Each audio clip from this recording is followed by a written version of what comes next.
What's happening, people? This is episode 5, if I am correct. I think it's episode 5. Anyway, it's been so long. It's been so damn long. How did this session start? Take a guess. Guess what? You're actually wrong this time. We did not do 3 laps around the block this time. This time it started off with like cardio, squats, jumping, suicide.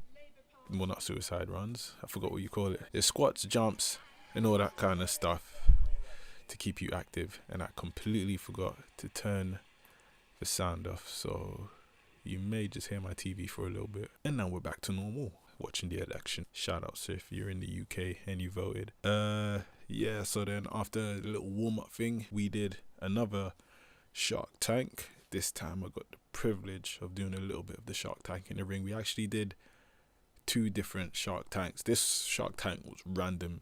It was basically, she picked numbers, we take those numbers, we go into the ring, and we get it on. That's basically what happened. There's also a girl in my first group, so you could tell definitely that the groups were mixed up, because we had one chick in our group in the first one, and everyone was in different weight categories in my group. Like, I think there was only like probably 2 other guys who were the same weight as me. Everyone else was bigger. In that Shark Tank, I'm feeling their shots a lot more.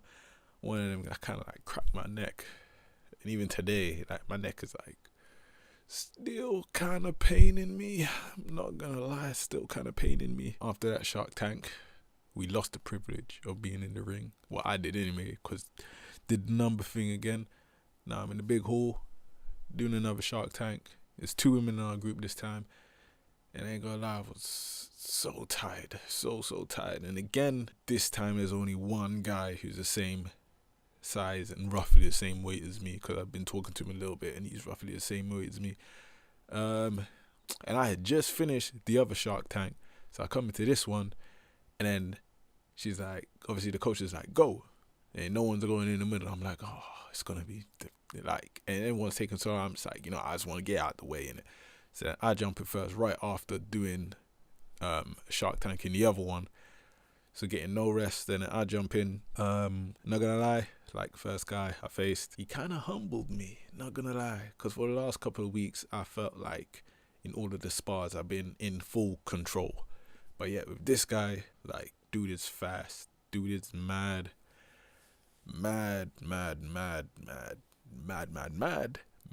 fast. Dude was fast, because usually I just parry off their first shot just to see what they're about. Like, do they throw a 1 shot? Do they throw 2? Or like, what do they do? Then I'm like parrying his shot, but it's like, raw.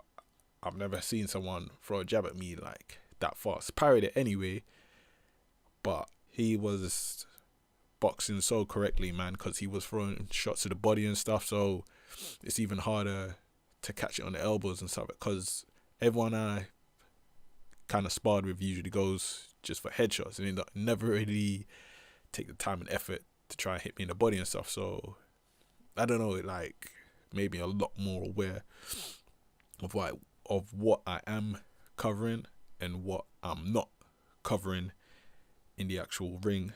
Yeah, then after that guy, because I was just so tired, I was just doing nothing but surviving basically. So just moving around, defending shots and throwing them out when I get the chance. Because to me anyway, in boxing, like, they never really teach you how do I put it, when everything goes bad, what do you do? So when I spar, I try to put myself in the worst situations. Like, I try and be like, okay, let me just defend a couple shots and throw one out every once in a while. In some ways that's good, in some ways that's bad, because I think I box way too conservatively, like, and I'll get to that in a bit why. Yeah, so then I did get to spar a guy in that one group who was the same size as me, and basically it was the same kind of thing again. Like, I ain't gonna lie, I felt good in that session because I did get a little bit more energy back, so I was just like parrying shots and throwing like 1 shot in when I did get the chance. So parry or roll under, I was rolling under so many shots, thing I need to work on is rolling under or like ducking shots and then stepping to the side and doing something. I felt like it was going well because, let's put it like this, he was hitting me, but he wasn't hitting me clean because I'm parrying them. I'm either rolling with the shot, so it's not hitting me in my face or it's not hitting me flush, and I'm always returning one shot back. So let's put it in this sense. Out of the 10 shots that I threw, 8 would hit. Out of the 50 shots he threw,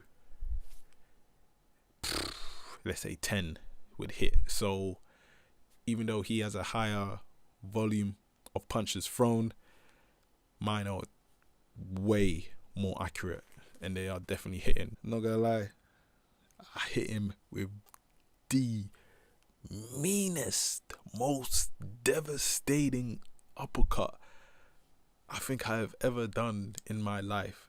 Like, if you ever watched the Joshua versus Klitschko, when Joshua just went boom, laid that uppercut, Klitschko's face was ooh. That's exactly what I did to the guy.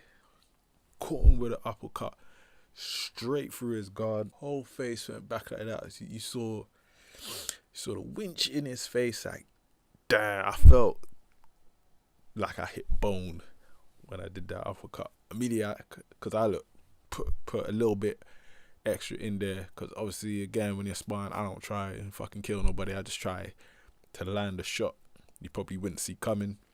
I landed it. I was like, yo, sorry, man. Did not mean to go. And obviously, he's getting for it. He's like, yeah, nah, keep going. And obviously, the coach steps in. And this is kind of going back to the defensive thing that I was talking about. Coach steps in. She's like, that was a good shot, but keep going, blah, blah, blah. Although, that was a good shot, keep going. Because he's already landed about 3 or 5 on you anyway. Obviously, in my mind, I'm thinking, what? He ain't landing nothing. I was rolling, blocking. Did you not see that? But she's like, although, and you're only hitting him back once. So although your one shot is a very good shot, this is more or less her exact words. Imagine if you did 1, like 2, 3, 4, maybe even 5, like all that kind of talk. So then that got me to thinking, because I always thought like I'm boxing fine, because at the end of the day, their shots, they're not landing on me. But I guess from a judge's perspective or from somebody else's perspective, oh, this guy's getting beat, because even though you got your guard up and I'm blocking like everything, I guess from perspective of someone else, they'll be like, this guy's getting messed up. Even if I've returned one clean shot and you can see it rock its head back, that person will probably still win the round. So then after that, I did start doubling and tripling up my punches. So I parry for the left or the right and do a couple more. And I think that's something I definitely need to work on, is like putting more punches into my combos, because for ages, I'm not gonna lie, like I thought I was doing well just for the sheer fact that's like, you're not really hitting me, you're not really touching me, my face feels fine. Yeah, his face at the end of the sparring, it tells a story. My face at the end of the sparring doesn't tell you nothing. My face is like a mafia, like doesn't want to tell you nothing, like keeps his lips sealed type of thing. My face did not tell a story.